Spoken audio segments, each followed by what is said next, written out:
means organized knowledge.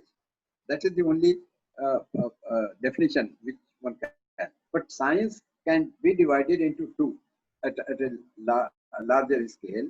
One is the natural science, which deals with research in naturally occurring phenomena like earthquake, like rainfall, like temperature situations, like travel of light, uh, gravity. Many such elements are researched in science. Even human body, medical is a science. But in social sciences is actually the science of the people, the community, because community and the society, they also develop and they organize themselves in certain ways. Let us look at this society. Actually, I would like to draw your attention to our national anthem.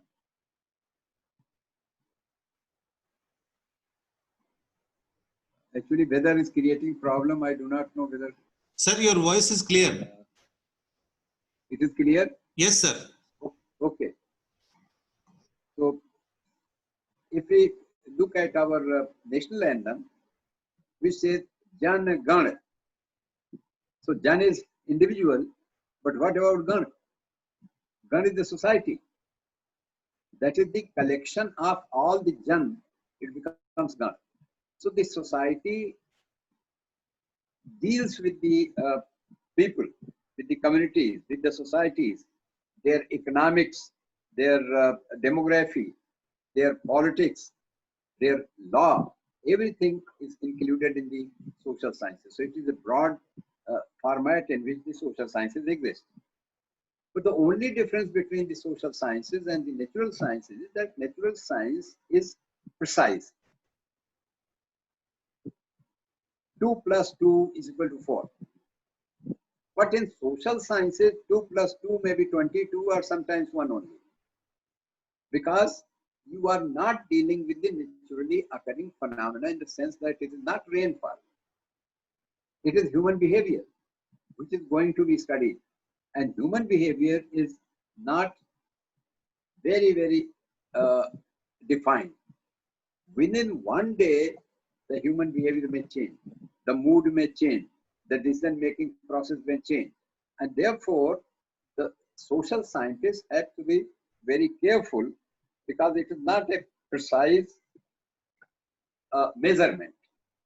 For example, if we are creating index of happiness, how can you measure this happiness? I may be very happy in the morning, but not very happy in the evening or in the afternoon. So you cannot measure precisely. There is no instrument. There is instrument to measure my temperature or my diabetes, my blood pressure, but not my happiness or the state of anger. So, and we are uh, uh, in our nature, sometimes we are not very constant. Sometimes what we call as abhyavasthit chitta. Abhyavasthit chitta means very liquidity, very liquid situation in the mental state. It is said that chanam tushta, chanam rusta, rusta tushta, thade thade. I'm speaking, I may be speaking many languages, but I will explain. Chanam rusta, rusta tushta, chane chane, abhyavasthit chitta nam prasadvopi bhayankara. If somebody becomes very happy and then immediately becomes very angry, then such people are known as the people of fickle mind or unstable mind. And even if they are very happy, it is very dangerous for the person who is dealing with it. So, abhyavasthit chit cannot be measured. And that is why we cannot say that it is very precise science. But of course, the scientific inquiry is based on the knowledge which is created in the organized form. Social sciences can also be studied in terms of the behavior of the people, the interests, they did, and slowly one can work out methodologies through which the laws can be formulated and theories can be formulated. But before that, let us see how the society has progressed historically. I will take you to the situation in which we had appeared on the earth. We had no communities. We were individuals taking out our livelihood through collection, gathering, and hunting. That was one stage of human existence in which we were subsisting on the nature, and that was the whatever nature has given. We had tried to subsist on that. We never could develop at that stage the technology, but slowly and slowly the technology was developed, and the society got organized. What was this type of organization? When we were, and the invention of technology, the first person who threw the stone or a twig towards the fruit to bring it down, and not climbing the tree, because climbing the tree is a drudgery. You cannot climb 50 trees in one day to get 50 fruits. So it was easier for them to throw stones and hit the fruits and bring them down. अब ये भी एक technology है, पत्थर फेंक के फल गिरा लेना टेक्नोलॉजी है. आप जब गैदरिंग स्टेज में होते हैं, then you try to collect as much as you can. In the hunting stage, you started using the stones, the very primitive type of instruments. It means that slowly and slowly we started what I call as the destructive economy. Destructive economy, that we are destroying the nature, and therefore we could not afford it. As the population increased, different communities, different people who were operating in different areas, they came into contact, and there was struggle, there was strife, there was conflict.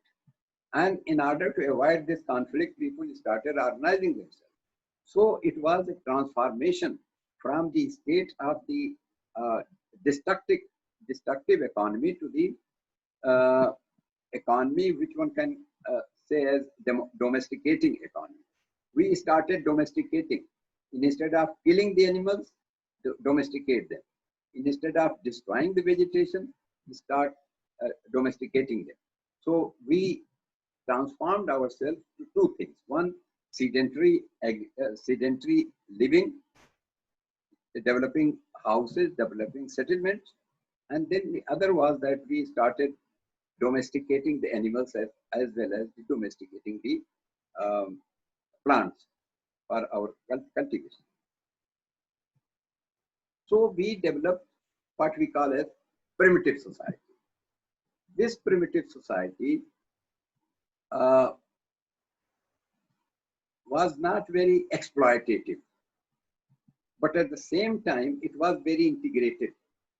So the primitive stage of the society was a sort of integration. It was integrated situation because everyone was helping every other one. If today I have not been able to gather enough, people help. But at the same time, the capital situation started. When you produce more and market develop, then you are selling it and then are bartering it, and a sort of market situation arose. But still there was a sort of what we call as integrated society. Slowly and slowly technology came, and this technology actually was responsible for what we call as development. And development brought in differentiation. people started becoming richer and poorer. And then there is a sort of differentiation. This differentiation in our society today has become highly differentiated because we are technologically much ahead. Our productive system is very large, and therefore our market is very large. Now all the barriers have been completely removed. Friedman's book, if you have heard, The Flat World. So he was talking in terms of trade, that now anything can move anywhere. No barriers are there uh, to, to stop, like mountains are like desert expanses, forests, even the flooded areas. Nothing can stop now the trade, which is free of any such spatial friction. अब कोई रुकावट नहीं है, आप सहारा को पार कर सकते हैं, आप पूरे तकला मकान को पार कर सकते हैं, आप सारी पहाड़ियों को पार कर सकते हैं through the air routes, and these spaces have now become united, and that is why we call that the world has become a village. Now, the modern society is highly differentiated. It is conspicuous consumption. Conspicuous consumption means that people are very rich and people are very poor. And this, the technology has created a situation, market has created a situation. Now, what we want that, all right, we cannot rub off the differentiation. We cannot make everybody rich or everybody poor. And therefore, what we want, that there is public policy. This public policy should be should be able to create what I call as differentiated integration. The society should not disintegrate it, but all right, differentiation may be there. There may be many people who have very posh houses, very large houses, but at least the poor people should also be accommodated in a way that they live comfortably. It means highly different, highly sophisticated societies or developed societies are continuing with the conspicuous consumption, but the consumption is essential for production. This is what market says, and we will have to see how the production is responsible for the consumption, and consumption is responsible for production. If there is no consumption, there will be no production. And if there is no production, what we are going to consume? Let us now examine the development. Development which has, this is also a social phenomenon. Development is a social phenomenon. We were not developed right from the very beginning. The development has started taking place with our own progress of the society, of the community. Development, how do we define development? Vikas hai kya? Development has a positive value. Positive value. इसमें plus sign है. It cannot be negative sign. It is unidirectional.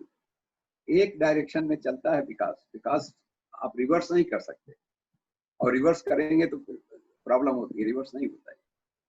अब आप जब आगे जाएंगे तो decay हो सकता है, डेथ हो सकती है, but there is no reversal of the process of development.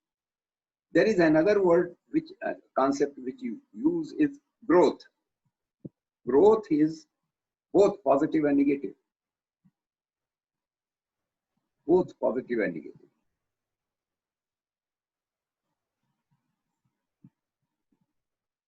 What is negative growth? But negative growth is also in the economy.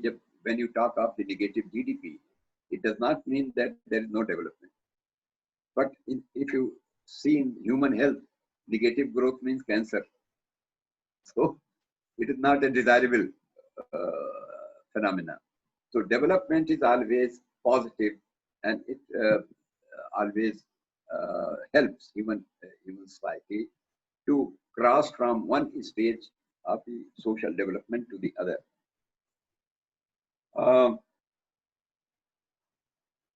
if we'll try to see the parameters of economic development, what are the parameters of economic development through which the economy develops? There are three. So one can have a tripod. There is natural environment, there is technology, and there is institution. So if you have a triangle, on the top if you put natural environment or physical environment, and on one point it is technology, the other point it is institution.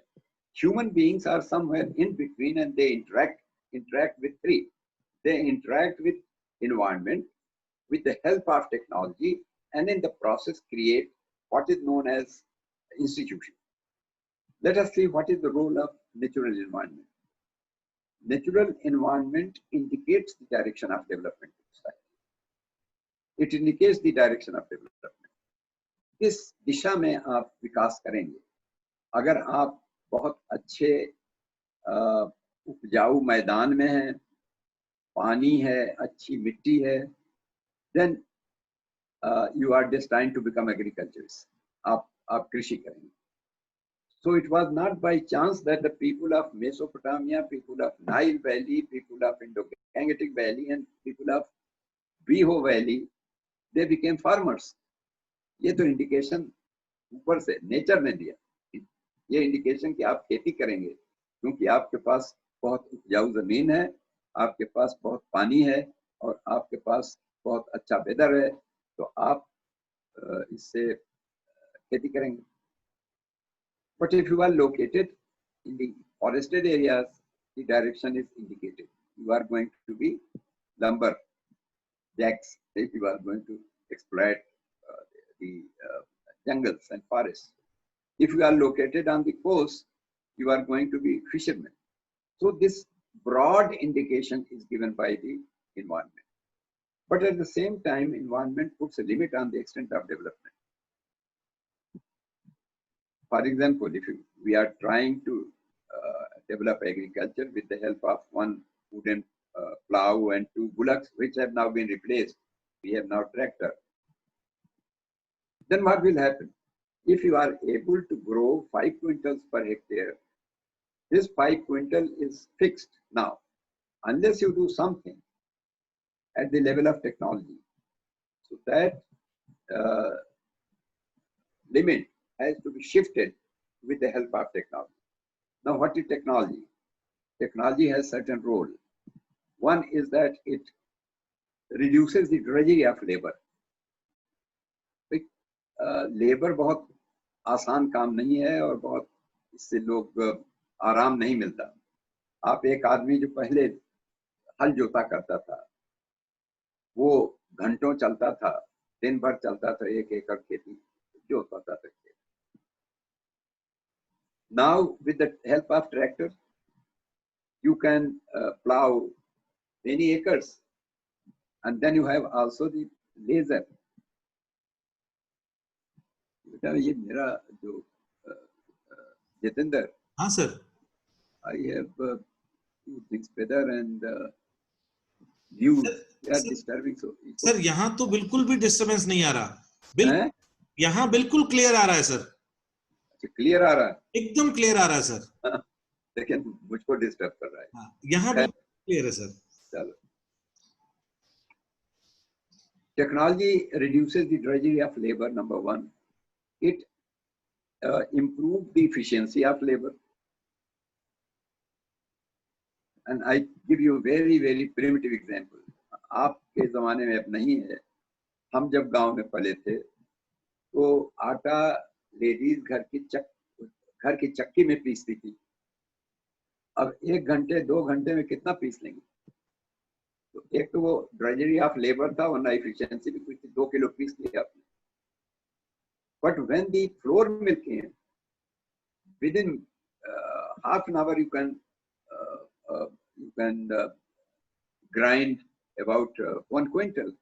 So the efficiency has increased and the labor has been saved.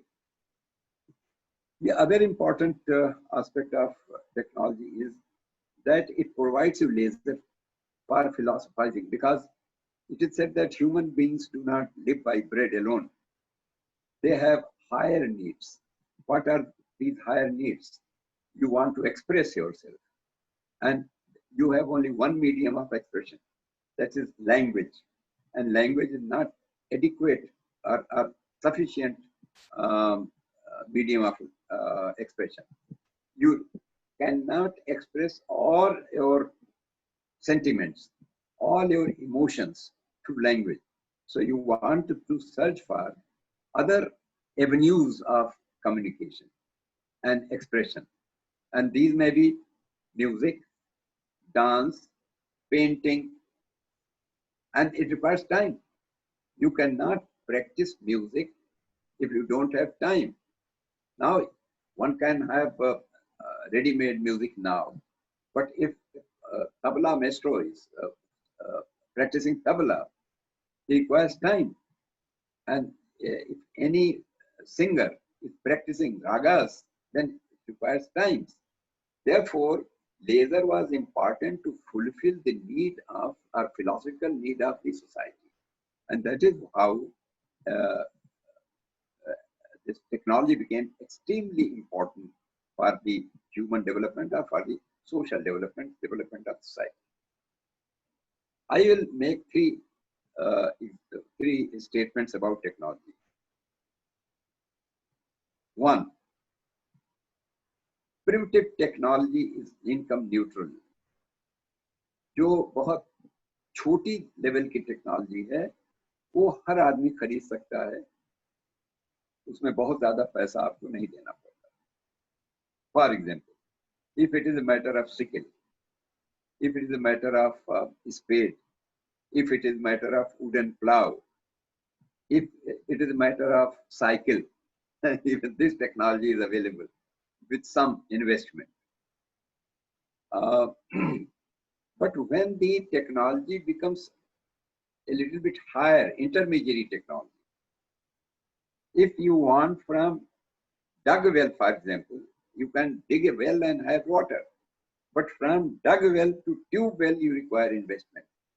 If you are in Punjab or in Haryana or in UP, you require certain amount, which must be much lower than if you are located in Karnataka or the plateau of Tamil Nadu or Andhra. Their installation of tube well is very, very costly. So unless you have that much of capital investment capacity, you cannot do that. वो नहीं हो सकता कि अगर आपके पास पैसा नहीं तो आप ट्यूबवेल लगा लेंगे. तो यह intermediate technology from dug well to tube well.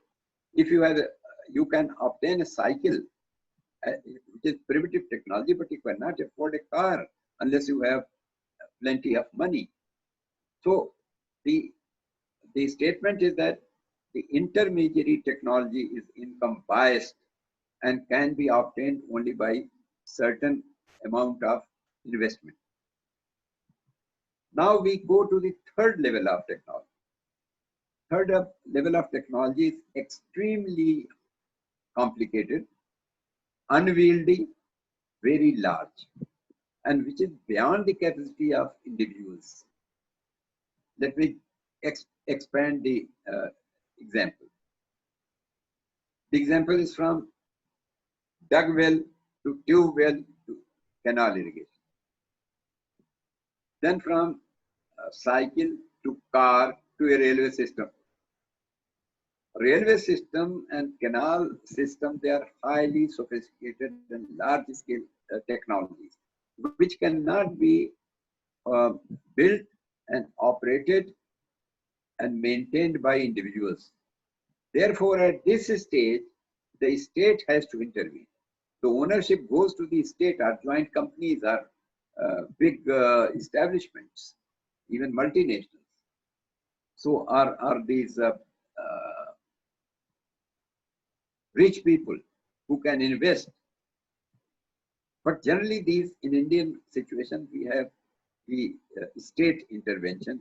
All the irrigation channels like canals and their maintenance, their construction is under the irrigation ministry of the government of India.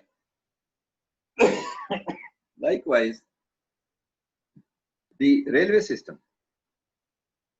But once this is under the government control, these technologies, so it is available to all by paying certain cess or certain rent or certain payments.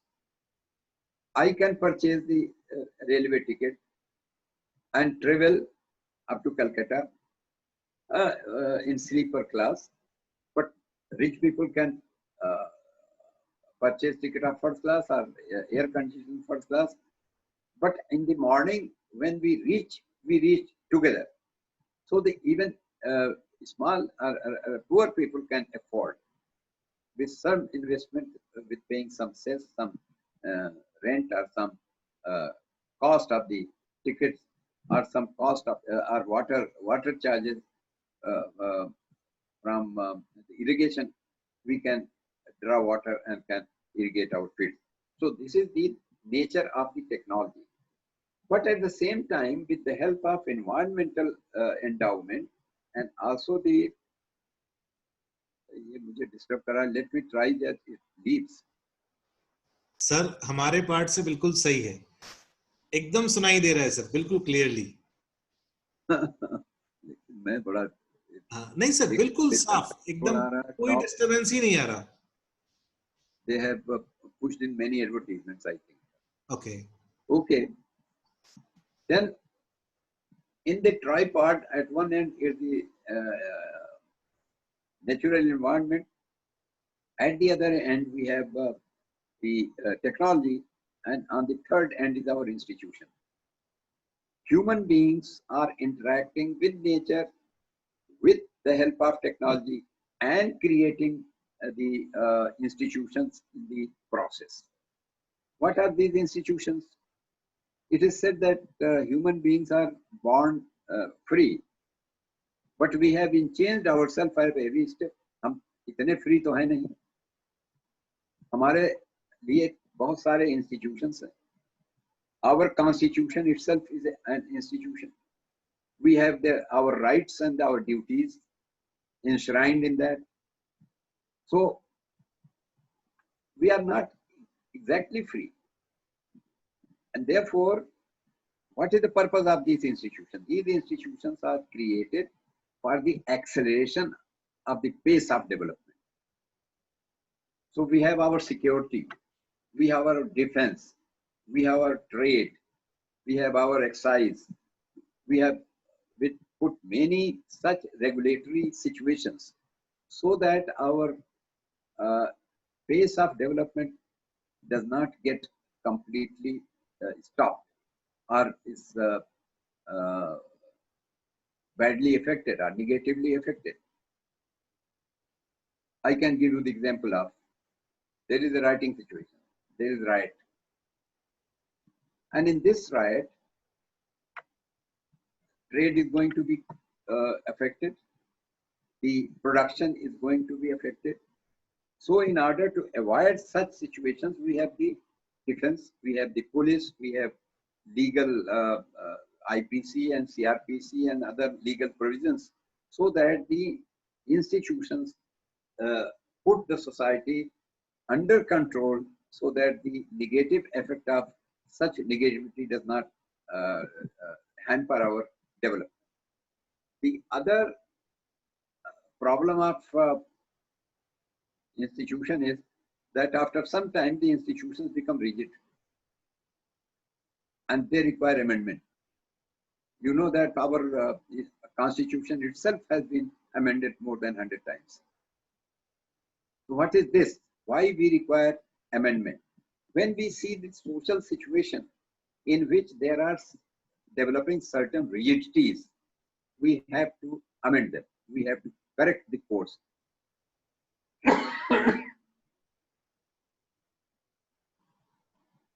I give you another example of very rigid institution. You also know it. We have an institution which is known as caste system. Caste is an institution. It is so rigid that we cannot amend it. Because caste means the relationship between roti and beti. roti, beti, and oat. You can put the third dimension also. So it is one of the examples of rigid institution where it may be very rigid in the rural areas, but it may not be that rigid in the urban area. So there are differences, locational differences. But the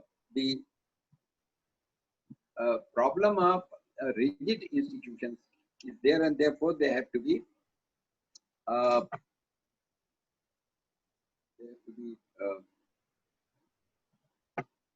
amended. Now our communities, our societies, they are not uniform. You cannot say that there is no variation. How we have created these societies, they were not given, we have created them, and many things have made a contribution in this.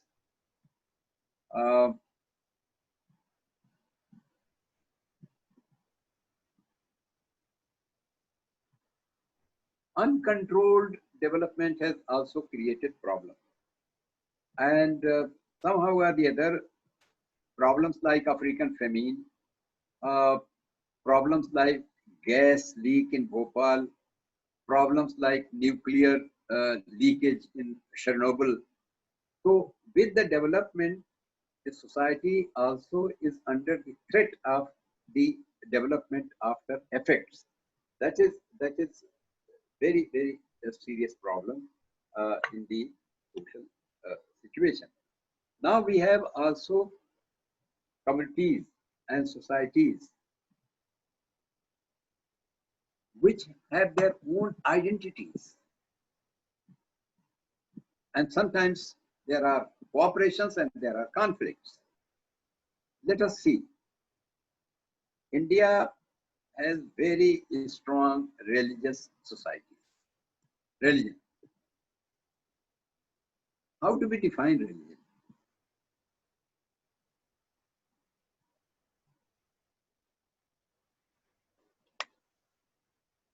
How do we define religion? Religion, we know that it is based on the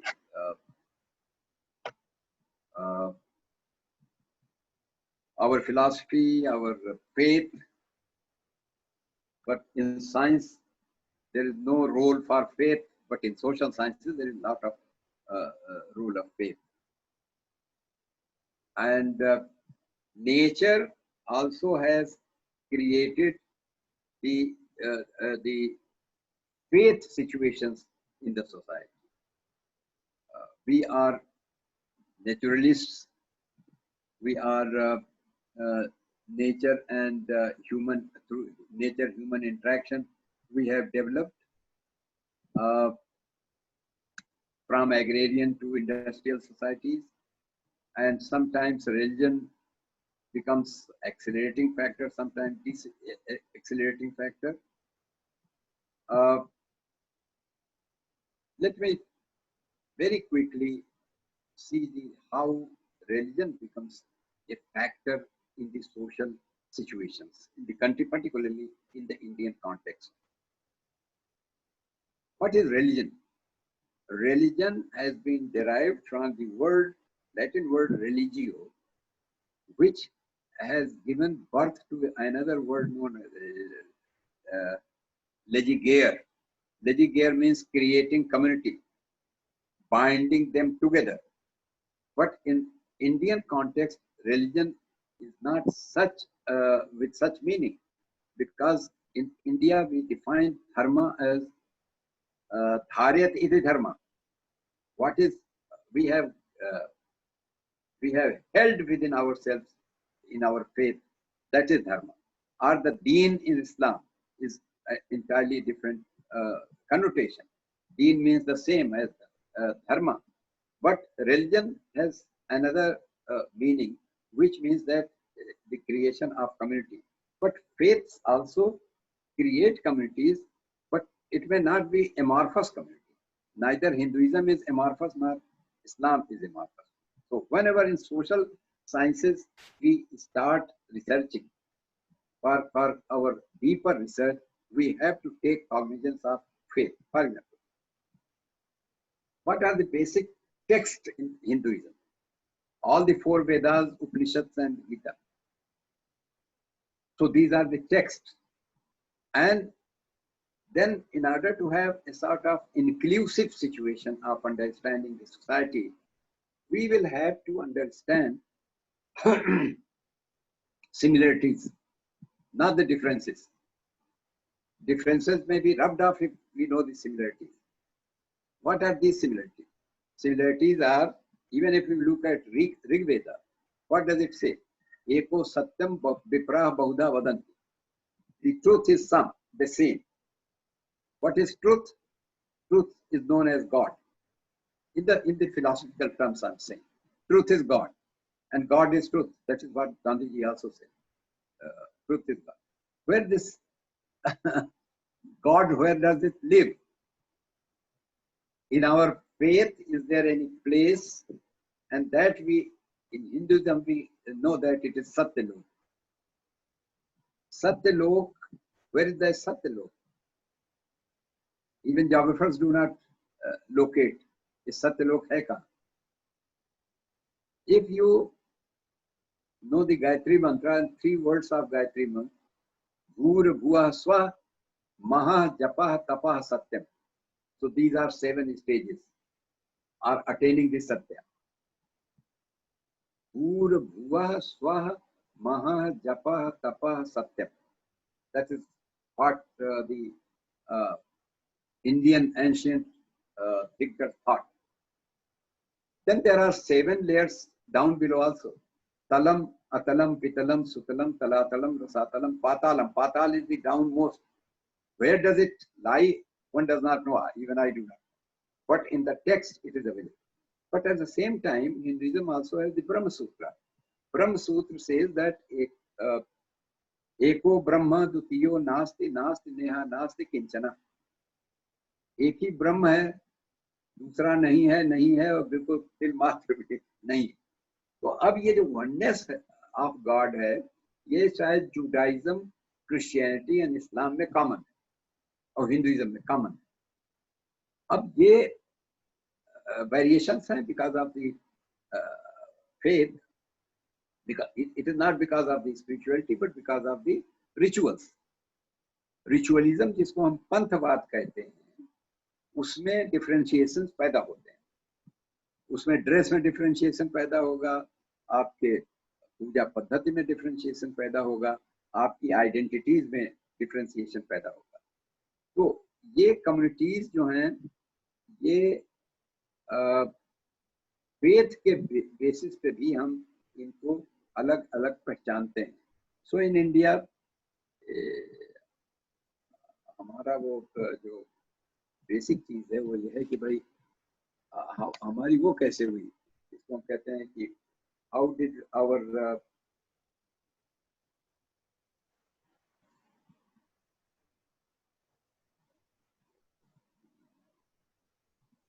how the India was peopled. The peopling was very much described by, very aptly described by Farag Gorakhpuri, one of my teachers at Allahabad University. He was a poet and he says, "Sar zamine Hind par aqwam alam ke firaq kafile baste gaye Hindustan banta gaya." That is how the whole peopling of India took place. There have been waves and waves and waves of migrants, and these migrants were voluntary migrations. There have been coerced migrations, and there have been compulsive migrations.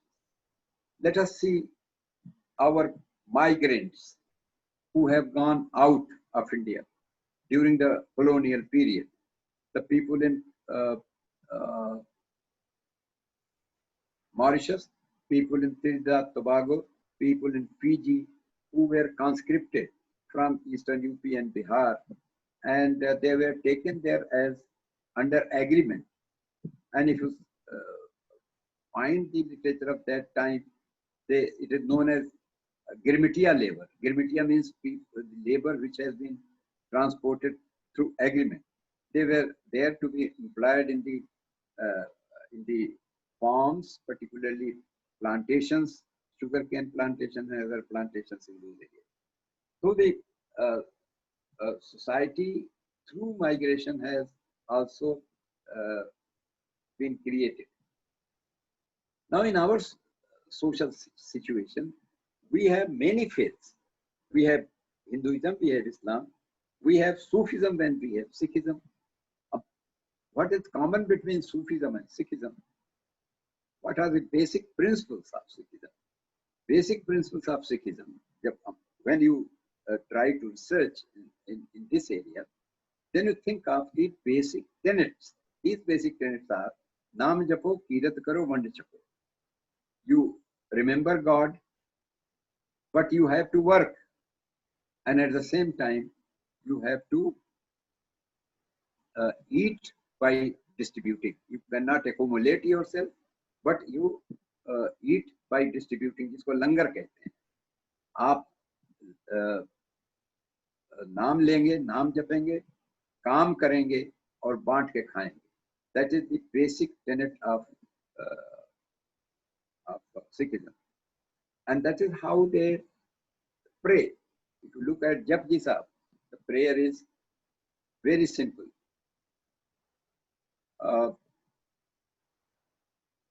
The Sufism also has the same contexts.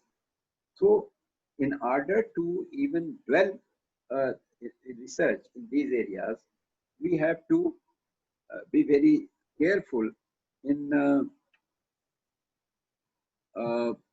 formulating our problems and testing our hypothesis if we have made one.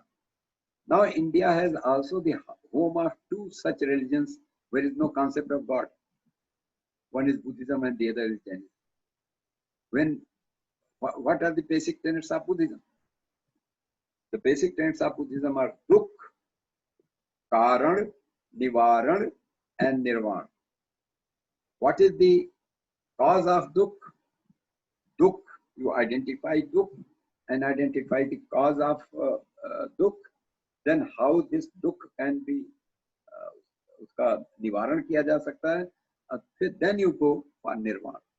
In between there is no name of God. The same is true of Jainism. Jainism, you have 5 principles. You have Achauryam, Abhayam, Asteyam, Aparigraha, Ahimsa. Further, you have this Brahmacharya. So there are principles, but there is no such element of God as in Islam, as in Hinduism. So we can also have the society, social interaction and society research, social research in terms of religious entities, because they are the entities and they are given entities and they are going to remain with us, because no religion is amorphous. They also have divisions, whether Islam, whether Hinduism. So divisions will remain there, and sometimes conflicts will also arise. I was talking about the rituals. The rituals, because rituals operate through symbols, and symbols create identity. And if this identity is attached with the politics, then the problem is created. I will explain what I want to say. There is ritual, Panthavad and Adhyatma. There is no problem in the Adhyatma, but there is ritualism, Panthavad. Every Panth has different identities. So it operates through symbol. अब मैं बहुत simple सा एक example दे दूं. अगर आपका जो vermilion है, चंदन है, वो हॉरिजॉन्टल लाइन में माथे पर लगा हुआ है, तो यू आर शैवाइट, आप शिव भक्त हैं. और अगर वो ऊपर की तरफ गया हुआ है तो आप वैष्णवाइट हैं, वैष्णव. आइडेंटिफिकेशन हो गया यहाँ पे. इस तरह से सिंबल्स हैं. सिंबल आप सिंबल से पहचान लेते हैं, ड्रेस से पहचान लेते हैं लोगों को. राजस्थान में तो पगड़ी से पहचान लेते हैं कि किस कास्ट के हैं, किस एरिया के हैं. So, and Rajasthan is a very important laboratory for such experimentation. And I can remember the whole episode of Vishnuism.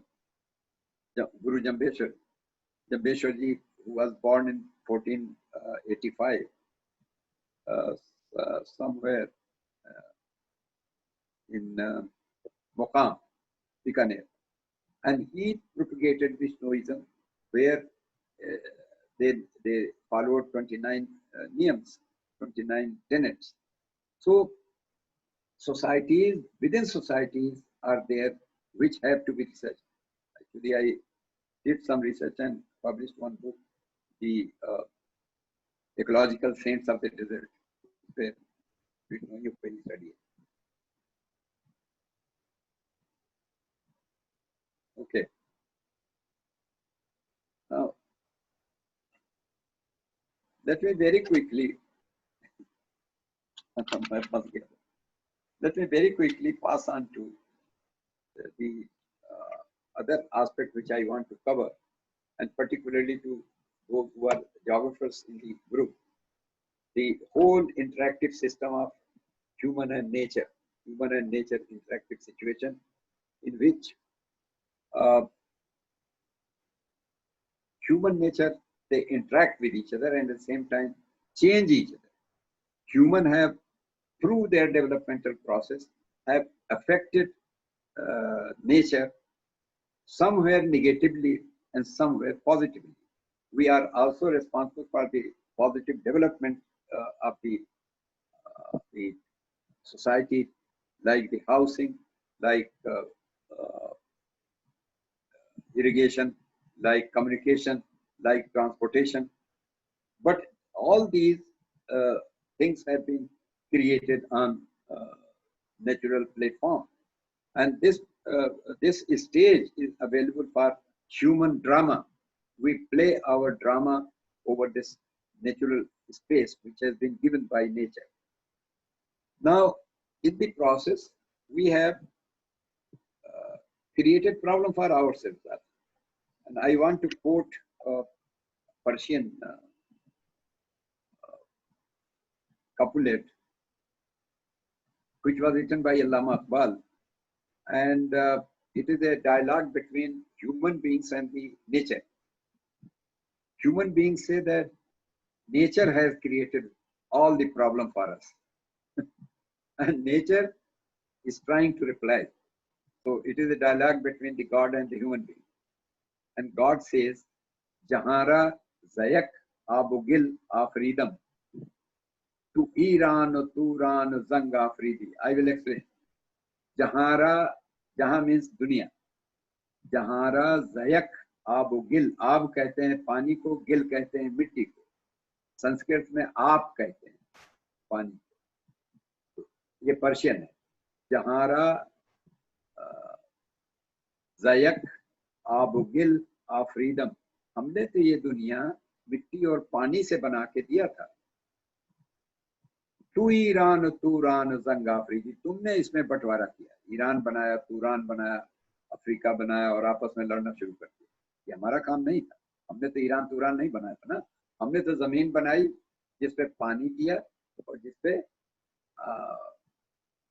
मिट्टी दी, ताकि तुम रहो और उसमें पैदा करो और खाओ पियो.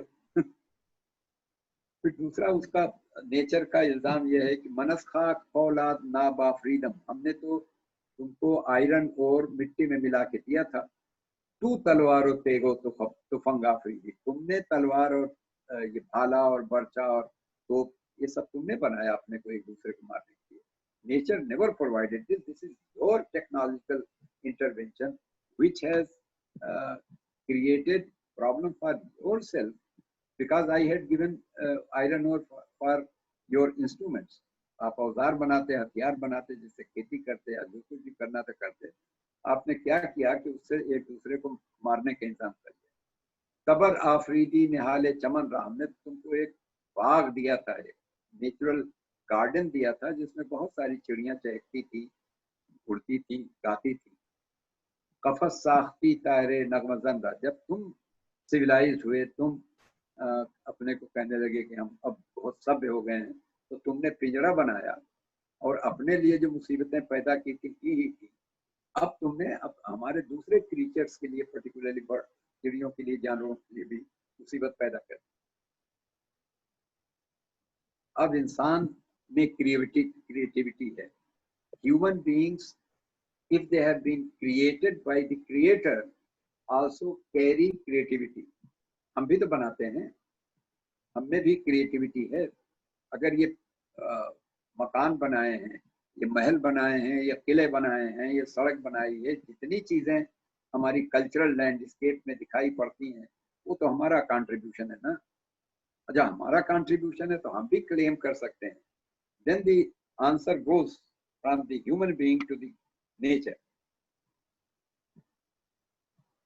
तुम्हें क्या बनाया था, हमने क्या बनाया? नेचर ने कहा कि हमने तुमको मिट्टी बना दी है ना। मनस खाक जहारा जयक आब गिल आफरी, गिल कहते हैं मिट्टी को। अब इंसान जवाब दे रहा है, तू गिल आफरीदी अयाग आफरीद, तुमने तो मिट्टी बनाई थी, प्याला मैंने बनाया। तू शब आफरीदी चिराग आफरीद, तुमने तो रात बनाई थी, अंधेरी रात, चिराग मैंने बनाया। बयाबान कोहसार जार आफरीदी, तुमने बनाया क्या था? तमाम जंगल, पहाड़, बयाबान, निर्जन स्थान और ये रेगिस्तान।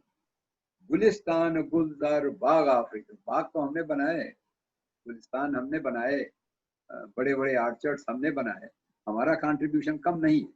तो अब ये interaction, interactive mechanism of the nature and human being, and therefore with this interaction the human mind has been able to create, and this creation is the human creation which one should also appreciate, and one should also try to understand what we have done and what we are going to do. But at the same time, with this interaction or interactive mechanism of nature, we also have damaged the nature. Because if you see the uncontrolled and accelerated development may endanger our existence, our future.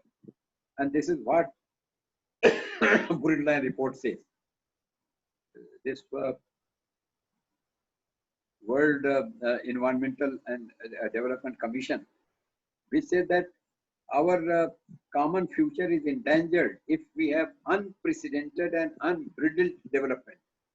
And the result has been very, very negative. And that is why the concept of what we call as the sustainable development has been brought in. What is sustainable development? And if you do some research on sustainable development, then you will have to understand that it says that you have to utilize the resources, but at the same time you have to take care of the future generations. This is the basic premise on which the Brundtland report stands. Fine, बहुत अच्छी बात है कि हम अपने जो resources हैं उनको हम इस्तेमाल करें, उनका प्रयोग करें, उनका उपयोग करें, लेकिन जो हमारी आने वाली जनरेशन है हमारे पीछे, उनके लिए भी कुछ छोड़ें। अब उनके लिए हम छोड़ तब सकते हैं, तब छोड़ सकते हैं जब गांधी जी की फिलॉसफी पे आप चलें। गांधी जी ने कहा था कि we have enough to fill once, कहते हैं उसको, हमारे पास पेट भरने के लिए बहुत है, पेटी भरने के लिए नहीं। We can sustain, we have enough to sustain, but we cannot have enough to decelerate. We can satisfy the need, but not the greed. That is what Gandhi said. We can satisfy the need, but cannot, nature cannot satisfy the greed. But what is happening if the greed increases, and then the need has to be taken care of for the future generation? That is very fair assessment. and that is very fair recommendation. But the question arises: are we aware of the culture of 200 years ahead? 200 साल तक जो आएगा culture, उसको हमें कुछ idea है क्या? क्या उस वक्त पेट्रोल की जरूरत पड़ेगी, या हम अलग कर लेंगे पानी से H2O और इसको ऑक्सीजन को और हाइड्रोजन को अलग कर लेंगे, और हम पेट्रोल के बजाय कोई और अल्टरनेटिव सोर्स इस्तेमाल करेंगे? क्या हमारा कल्चर जो कंजम्पशन का है वो यही रहेगा? हमारे फोर फादर्स क्या खाते हैं आज हम वो तो नहीं खाते। हमारे पिताजी ने, हमारे ग्रैंडफादर ने तो शायद पिज्जा का नाम भी ना सुना हो, अब हम पिज्जा खाते हैं। तो हमारा कंजम्पशन पैटर्न बिल्कुल बदल रहा है, और इस कंजम्पशन पैटर्न में हम क्या उस वक्त की रिक्वायरमेंट होगी, कल्चर हम नहीं जानते। हो सकता है कि आज का जो बच्चा है उसको फिजिकल सिक्योरिटी है, और हमारे पूर्वज जो थे उनको फिजिकल सिक्योरिटी नहीं, तो उनको बड़ा शरीर भी बनाना पड़ता था, कसरत भी करनी पड़ती थी, कुश्ती भी लड़ना पड़ता था तो वो अपने को बड़ा मजबूत रखते थे, क्योंकि स्ट्राइक कभी हो सकती थी ना। लेकिन अब क्या हो रहा है, अब हम कंप्यूटर पे बैठे हैं, और अब बजाय बच्चों की लिखने में उंगली चलने के, अब तो अंगूठा चलता है टाइप करने में computer. They are much faster than us, और मैं तो बिल्कुल नहीं टाइप कर सकता। For the first time I am talking on this computer on my laptop. I have never used this Zoom, etc. So I was very much afraid that how I'm going to cope with it. However, so these things are changing very fast. Technology is changing very fast. Maybe that the technology is able to create some tablets that you eat 2 tablets and it is enough for you. और आपको अपनी सुरक्षा के लिए बहुत लड़ाई भिड़ाई नहीं करनी है, तो आपके इतनी बड़ी 6 फीट के शरीर की क्या जरूरत है? आप इस पे जरा सोचिए कि आगे आने वाली जनरेशन हो सकता है कुछ पत्ते खा ले और फिर विटामिन खा ले, हो गई बात हाथ को चलाने के लिए। But you see, the issue which has been raised is very valid, that if the nature and human interaction is exploitative, we exploit nature, so the extent of the earth is not going to increase. Human population is going to increase, and if human population is going to increase, then are we waiting for the physical parameter to take care of, or we are going to tackle it with the preventive checks? Otherwise the physical checks are going to operate. How do we explain this, Mr. Corona? Thousands of people are dying. What is the nature's revenge? How does one explain? I do not know how the scientists are going to explain after some time. But this is a sort of revenge. Nature is reacting very differently against the our situation. So this is again going to be the subject of research. How we cope with such calamities, how we prepare ourselves to. And all that which is coming is not going. So chikungunya has not gone, the dengue has not gone, the smallpox has not gone, the measles has not gone. Yes, we have controlled it by creating certain vaccines. But these vaccines, once they will come, what will be the cost of these vaccines? So we have to be very careful in terms of our projections, and the area of the earth is not going to expand. One can go for intensification only. जो किसानों के पास जमीन है वो बढ़ेगी तो नहीं, अब घट रही है, घटेगी तो आपका प्रोडक्शन कैसे बढ़ेगा? आप इस पे अब रिसर्च कर सकते हैं कि once your income increases, your consumption pattern changes. अभी हम अगर हमारी इनकम कम है तो हम चपाती खाएंगे ज्यादा, लेकिन अगर इनकम बढ़ जाती है तो रिप्लेस कर देंगे दूध से, सब्जी से, फल से, मीट से, एग से. Quality of food will increase. If the quality of food will increase, then what will happen to the, unless you feed the animals, you cannot have good milk. And consequently, you will have to expand your area under fodder crop. And once the area under fodder crop is expanded, then the agricultural land is going to shrink. And then you have to intensify the agricultural products so that one can have the production which can satisfy the needs of the people. The other problem is that agricultural land is also deteriorating. And then we are going for different technologies, greenhouse cultivation, the protective agriculture, the hydroponic cultivation. So the science is trying to develop methodologies which can come to our rescue in the future. Now, I think I have taken a lot of time. No, sir, you have half an hour. Still half an hour? Yes, sir, you have. Soni ji, Yes, sir. आधा घंटा है अभी? हाँ sir, हाँ sir. अच्छा चलो ठीक है. Okay.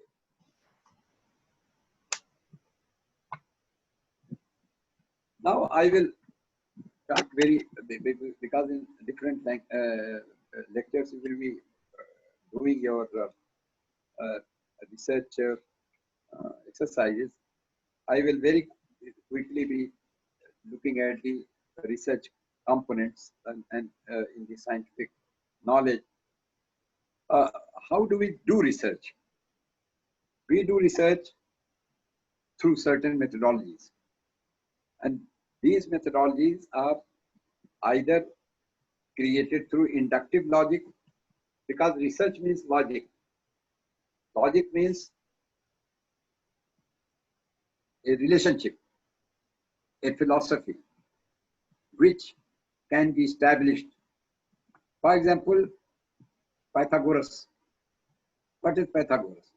Pythagoras has a logic that the square on both the sides is equal to the square of the hypotenuse. So this is a sort of tested theory. Now at the same time, when we go for such logics, we have to infer theoretical concepts and patterns from observed data. Theory building research. मैं अपने research scholars को अक्सर कहा करता था कि हिंदुस्तान में दो तरह के रिसर्च स्कॉलर पाए जाते हैं. एक रिसर्च स्कॉलर का प्रतिनिधित्व करते हैं हनुमान जी. हनुमान जी को भेजा गया कि आप बूटी ले आइए, संजीवनी बूटी. तो अब वैसे रिसर्च स्कॉलर थे कि बजाय संजीवनी बूटी ले आने की पहाड़ी ले आए. तो हम भी अगर किसी रिसर्च स्कॉलर को भेजते हैं कि भाई आप जाइए वो डेटा इकट्ठा कर ले आइए, तो डेटा भी इकट्ठा कर ले आता है और डेटा में शोर जो होता है, द नॉइज ऑफ डेटा, वो भी इकट्ठा कर ले आता है. And then you have to sort it out, what is music and what is noise. It means that you have to be very careful in generating the data, whether it is for inductive research or deductive research.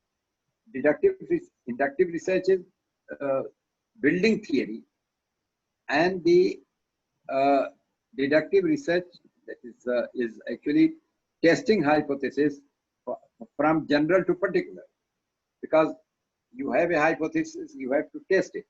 But in the hypothesis also, one should be very careful, because there are certain universal truths. Universal truth is you need not test the theory, man is mortal or human is mortal. Human is mortal is not a researchable subject. Every man has to die. Every human being has to die. Everything which inhales and exhales has to die. So that is universal truth. The sun rises in the east is a universal truth. What is to be tested here? But there were certain situations in which even in those times they tested it. They tried to explain. For example, very quickly I'll explain how Plato was able to understand that Earth is a sphere. Plato said that Earth is a sphere, but he had no proof. And he maintained it that Earth is a sphere. But his student, Aristotle, he did not agree because there was no such proof, and that is why Plato went to mythology. What was the mythology?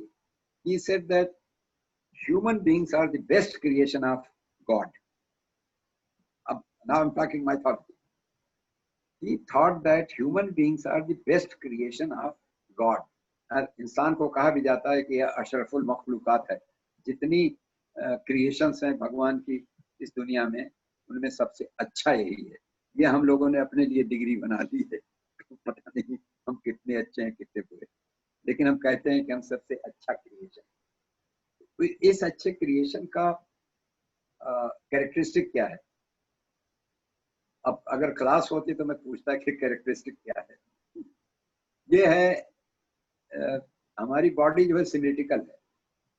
अगर ऊपर से हमको नीचे तक काटा जाए तो दिल तो एक ही है, बाकी सब चीजें दो हैं. So that is symmetry. आपने अगर महाभारत देखा हो तो उसमें भीम एक कैरेक्टर को फाड़ देते हैं. क्या नाम था उसका? जरासंध. क्या नाम था उसका भाई? Yes sir, Jarasandh. हैं? जरासंध. हाँ, वो चेक कर लेना. उसको फाड़ के फेंकते हैं, वो फिर जुड़ जाता है. तब कृष्ण जी ने उनको इशारा किया, ये हिस्सा उधर फेंको, हिस्सा उधर फेंको भीम को. जब वो सिमेट्री गड़बड़ हो गई तो नहीं चिपक पाया. So he could not, he died. अब ये जो है सिमेट्री वाला कॉन्सेप्ट मैंने महाभारत में देखा. अब ये जो प्लेटो ने कहा कि भाई हमारी बॉडी सिमेट्रिकल है, इसलिए जिस जो हमारा एबोर्ड है, जिस पे हमको रहने के लिए दिया गया है, हमारा घर, वो भी सिमेट्रिकल है. अब स्फीयर ही ऐसी ज्योमेट्रिकल फिगर है जो सिमेट्रिकल है. ऊपर से काटो तो, साइड से काटो तो दो हिस्सों में बटेगी. अरिस्टोटल ने कहा कि साहब ये गुरु जी ने हमारे कोई एविडेंस नहीं दिया, and he sought for evidence, and then he took two evidence in consideration. One was that the horizons, they seem to be meeting at distance, and the other the eclipse, solar and lunar eclipse, where the shadow of Earth could be seen as a sphere. So he confirmed that so this is how research enhances when you have some questions in your mind, because research cannot be created out of nothing if you do not have the concern. The other type of research scholars are like Arjun. जिनको कहा गया कि आंख दिख रही, उन्होंने कहा नहीं, हमको तो आंख नहीं दिख रही, हमको चिड़िया दिख रही है. चिड़िया नहीं दिख रही, हमको तो आंख दिख रही जहाँ हमको तो मारना है. तो हमारे रिसर्च स्कॉलर्स का फोकस कितना क्लियर है. हम अपनी रिसर्च जो कर रहे हैं कि how focused it is, what we want to try to understand, and this understanding should come from your reading. पहले आपको पढ़ना बहुत पड़ेगा, पढ़ेंगे आप, and then you will conduct a sort of literature review, and that literature review will tell you how much work has been done in your area and how much work you can contribute. Now the ideographic approach of research and also the nomothetic approach of research, ये आप thought में पढ़ते होंगे अगर thought आप पढ़ रहे हैं तो. Ideographic approach can't describe it as approach as tendency to specify. Tendency to specify is ideographic, भाव सूचक. हिंदी में हम अगर भाव सूचक उपागम है. The other is nomothetic, नियमान्वेषी, जिसमें नियम हम निकालते हैं, जो किस तरह से हम नियम क्रिएट कर सकते हैं या लॉ क्रिएट कर सकते हैं, because the aim of research is to create certain generalizations, certain theories. अब जब आप उन थियरीज को क्रिएट करेंगे तो उसके लिए आपको डेटा इकट्ठा करना पड़ेगा. डेटा कलेक्शन में बहुत होशियार रहने की जरूरत होती है. पहले तो सबसे पहले आपको अपना थियरिटिकल टॉपिक ऑफ रिसर्च सोचना पड़ेगा. अब वो टॉपिक कैसे करेंगे आप, चाहे वो शोध का हो, चाहे प्रोजेक्ट का हो, चाहे आपको सोच की समझ कितनी है शोध की, आपको परिस्थितियों की, सामाजिक परिस्थितियों की कितनी समझ है. अब बहुत सारे लोग अजीब अजीब समझ निकाल लेते हैं. जनरली गरीब लोग ज्यादा उनके बच्चे पैदा होते हैं. Size of family is more. वो क्यों होती है भाई? We have to understand why. Because in the society there is a concept known as concept of social capillarity which operates. Social capillarity ये कहता है कि जब आप सामाजिक लैडर में, समाज की सीढ़ी में कुछ ऊंचाई तक पहुंच जाते हैं तो आप नहीं चाहते कि आपकी प्रोजनी उससे नीचे आ जाए. फॉर एग्जाम्पल, अगर कोई आदमी IAS है तो वो नहीं चाहेगा कि उसका बच्चा जो है वो पीएन बन जाए. तो अब इसके लिए क्या करना पड़ेगा? आपको अपना फैमिली को इतनी बड़ी रखनी पड़ेगी जानबूझ के, जिसको आप अच्छा एजुकेट कर सकें और जिसका आप लालन पालन ठीक से कर सकें. Which can be brought, the family can be brought in a manner in which your children also are able to climb the ladder of the social ladder. Now, if we are poor, then the poor, their mental thinking is that the God has given one mouth but two hands. They are the members of the workforce. And if this continues, then the population explosion will continue. And therefore, the Geneva Population Conference said that the development is the best contraceptive. अगर आपको population को control करना है तो उनको विकसित करें. अब विकसित करें, एजुकेशन के थ्रू करें, किसके थ्रू करेंगे, वो विकास कहाँ किस तरफ से आएगा. तो हम पहले तो जो एक्सप्लोर करते हैं कि किन चीज़ों पर रिसर्च करना पड़ेगा.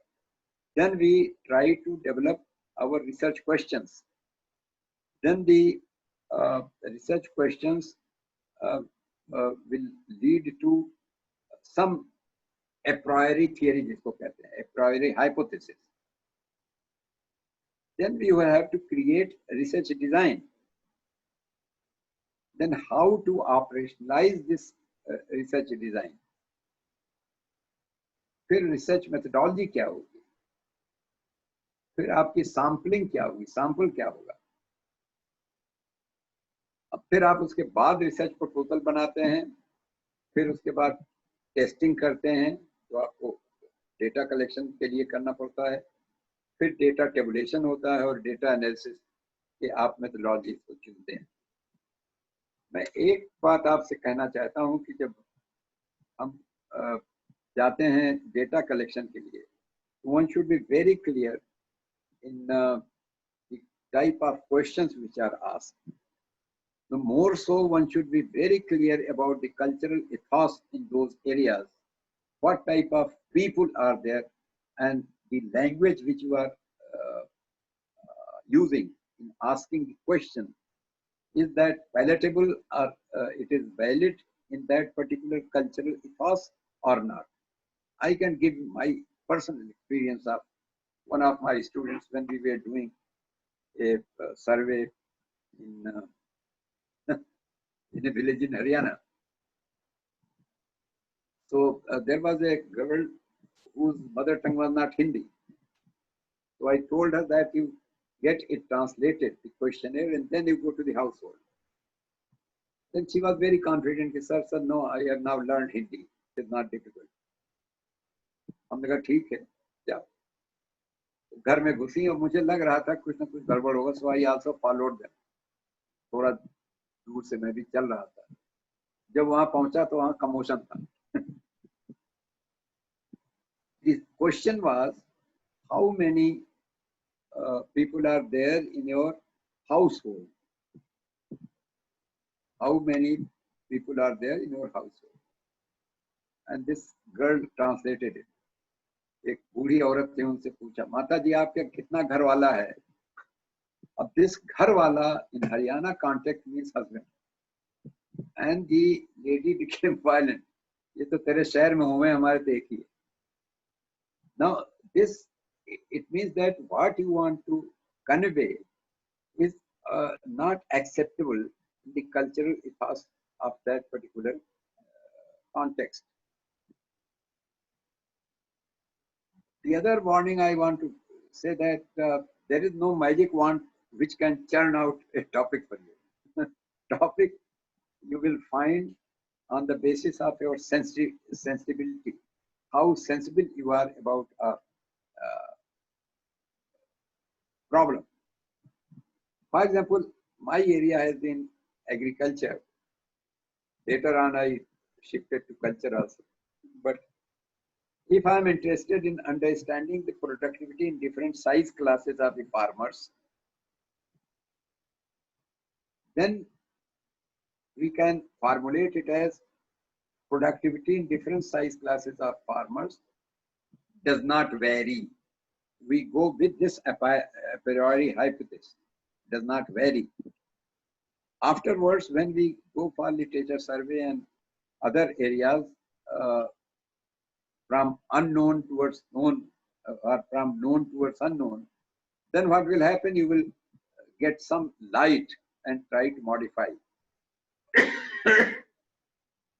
For example, another topic I used to give for our MA, चावल की उपज और क्षेत्रफल एवं जल प्राप्ति में गहन संबंध है. Rice cultivation and availability of water, they are very closely related.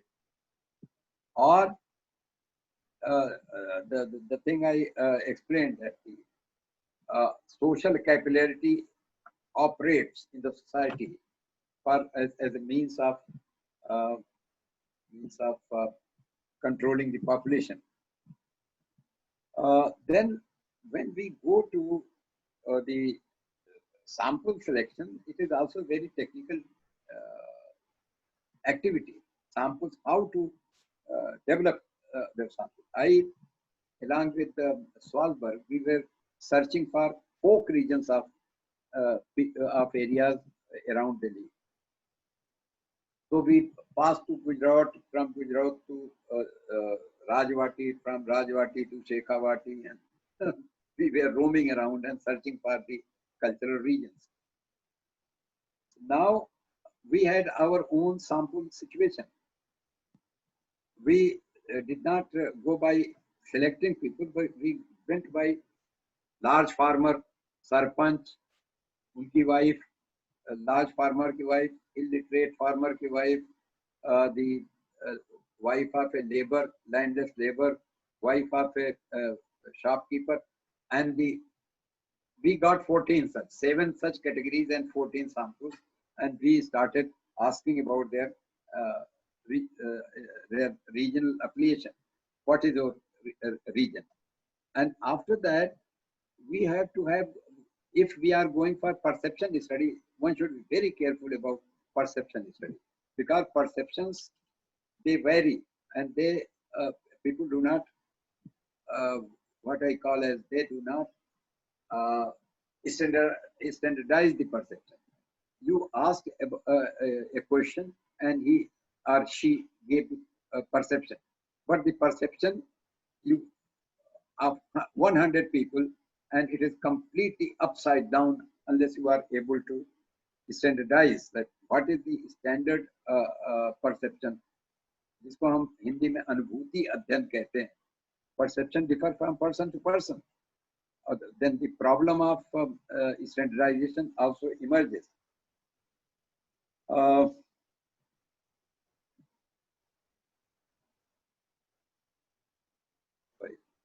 2 minute और है. Yes, sir. The last 4-5 minutes. These may be varied. You are collecting data in social sciences. You can have quantitative data, but also you have qualitative data. So you have to identify qualitative methods and quantitative methods. So you can carry out with the questionnaires, you can carry out with the discussions. I generally used to go for narratives. You can have recording, you have also photographs. These may not be necessarily numerical, but there are numerical as well as there are suggestive, there are narrative. People will narrate, and from that narration you can work out the data for your purpose. So social sciences research is quite complicated, I tell you, because it is not science when you sit in the laboratory and try to mix chemicals and see the reaction. Here the human beings are so different that two human beings may not think uh, similarly. They may be thinking differently. Now one has to see how this difference can be minimized, that their convergence is sought instead of divergence.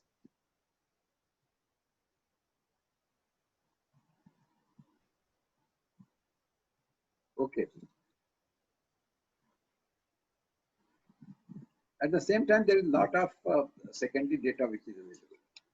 But secondary data, you have to be very careful in collecting and identifying, and always try to look at the source. Which agency has collected it, and what is the type of standardization which they have created. For example, census data is created by the government, and census, I do not know this time they are going to have it in PK or not, this National Population Register NPR, but somehow or the other some data will come. So census data are the data issued by the ministries through Ministry of Statistics and the program implementation. I think that we cannot question. But the data which we generate, we should be very careful, because that is your data, and that can be giving more strength to your argument rather than this secondary data obtained from secondary sources. Thank you, sir. Thank you sir. Thank you sir. ऐसा लग रहा था कि मैं 20 साल पहले की जो आपकी कक्षा हुआ करती थी, क्लास हुआ करती थी, उसी में लौट गया हूं. बहुत अच्छे तरीके से सर आपने ये बताया कि क्या डिफरेंस है साइंस और सोशल साइंस रिसर्च में. और निश्चित रूप से अभी क्वेश्चन आंसर सेशन के बाद मैं थोड़ा सा उन बातों पर चर्चा करूंगा जो आपने हमारे साथ की. कुछ क्वेश्चंस हैं सर, वो मैं आपके सामने रख रहा हूं. सर आपको मेरी आवाज सुनाई दे रही है? हाँ, धीरे आ रही है. सर कुछ क्वेश्चंस है. पहला क्वेश्चन सिद्धकला भावासर ने पूछा है और वो कहती हैं, what are the tested and inductive methodology in research? Tested and inductive. Through inductive as well you can test, because you go for these are both ways. You see, inductive logic and the deductive logic, these are the parts of the logic. The question is how we have a general idea, then we go to the particular. Okay, the general observation, the generalization from observation, we are observing, and from this observation you can develop into a theory. That is induction. Deduction is the theory is given. I will give very simple example. I saw Mr. X, a human being, he died. Mr. B, human being died. Mr. C human being died, and I come to the conclusion that all those who are human beings are going to die. This is induction. Okay? So we are observing, and from observation, we are trying to develop theorization. Now, I have a theory. Human beings are mortal. Then again, I go back to see, test from observing individuals. So that is one. So either you go from individual to theorization, or you can also test a hypothesis, a priori hypothesis, and then test it by creating data. Thank you sir.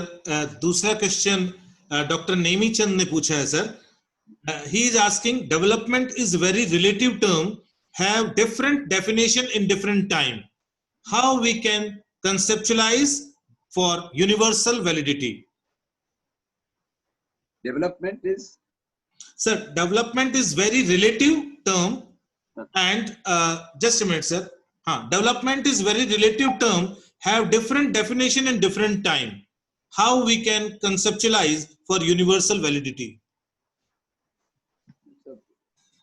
Development is a concept which can be applied not for the whole world, because the parameters of development are not the same.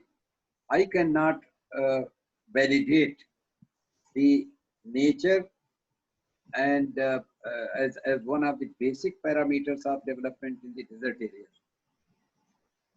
Nature is there, land is there, but this development cannot be compared with the development of Indo-Gangetic plain. So it is comparative to that extent. It is comparative. It is not one. So the development is seen in the area in which you are trying to measure the level of development. The level of development, that is why when we measure the level of development of Haryana and Punjab may not be the same as the level of development of Eastern UP and Bihar. So in that sense, it is comparative, yes.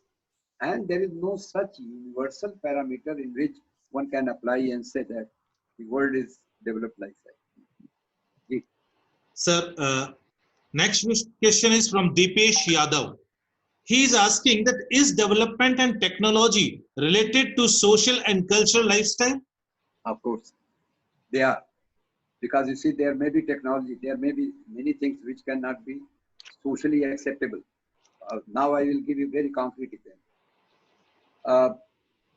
आप लोग तो उस वक्त पता नहीं पैदा हुए थे, बहुत छोटे थे. At that time, when we had our PL 480 wheat from America, we were not paying in dollar, we were paying in rupee. So it was in American bank, it was put here, and in order to spend that money, many people were sent as volunteers to teach us development. Okay, to teach us strategy for development. अब उसमें से ऐसे लोग आ गए जो ब्राह्मणों के गांव में गए, तो उनको बता रहे हैं कि मुर्गी पालन और सुअर पालन बड़ा अच्छा धंधा है. अब ब्राह्मण के गांव में आप you are not knowing the culture, तो मुर्गी पालेगा या सुअर पालेगा. आप मुसलमानों के गांव में जाके बताएंगे कि साहब सुअर पालिया, बड़ा अच्छा धंधा है, they are going to turn you out.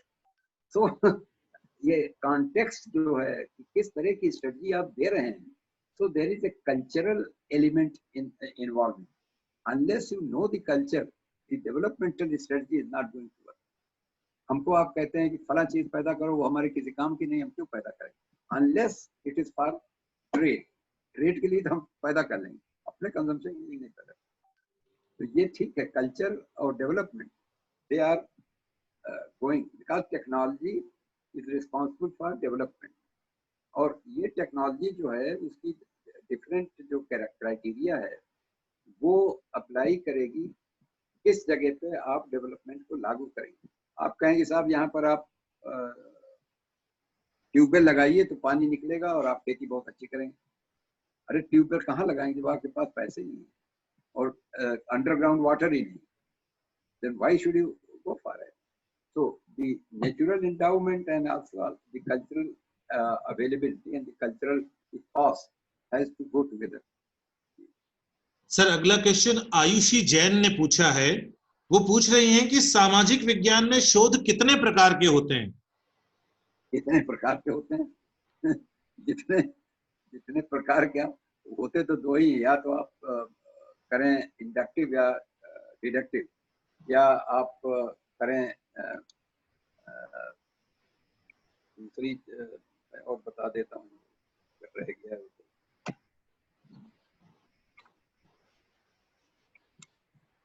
जिसको कांटियन, उसने लिया है, कांट के जो फॉलोअर थे, एक विल्हेम विंडेलबैंड, इन्होंने कहा है कि हम एक तो नॉर्मेटिव कर सकते हैं, एक पॉजिटिव करते हैं। नॉर्मेटिव क्या है? नॉर्मेटिव जो है वो है व्हाट ऑट टू बी, क्या होना चाहिए, और पॉजिटिव जो है व्हाट इज। आप रिसर्च कर रहे हैं व्हाट इज पे या व्हाट ऑट टू बी पे, क्या होना चाहिए। उसके लिए आपका बिल्कुल जो अप्रोच है, क्या होना चाहिए, ये नॉर्मेटिव है। तो नॉर्मेटिव के लिए तो भाई अभी तो पॉजिटिव पे हम देख रहे हैं कि ये है, इसके जरिए क्या, कहाँ से ये हुआ और आगे क्या हो सकता है, वहां तक तो ठीक है, वो ऑब्जर्वेशन बेस्ड होगा। लेकिन दूसरी ये है कि या तो थियोरेटिकल या इंस्टीट्यूशनल, या तो आप थियरी से चले सैद्धांतिक, या संस्थागत यानी इंस्टीट्यूशनल जो होगा वो थियोरेटिकल से अलग होगा। जैसे थियरी में आप कहते हैं कि जहां पर तेल मिलता है यानी पेट्रोलियम मिलता होगा, वहां शोध, उसकी शोधशाला होनी चाहिए, है? तो मथुरा में कौन सा तेल मिलता है? मथुरा में तो शोधशाला है, लेकिन तेल कहाँ से आ रहा है?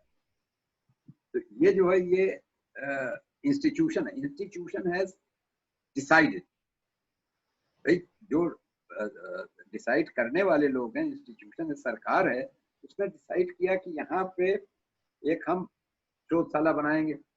तो कृष्ण जी की जन्मस्थली पे जहाँ पर दूध और दही और घी बहता था, वहां पेट्रोकेमिकल बह रहा है।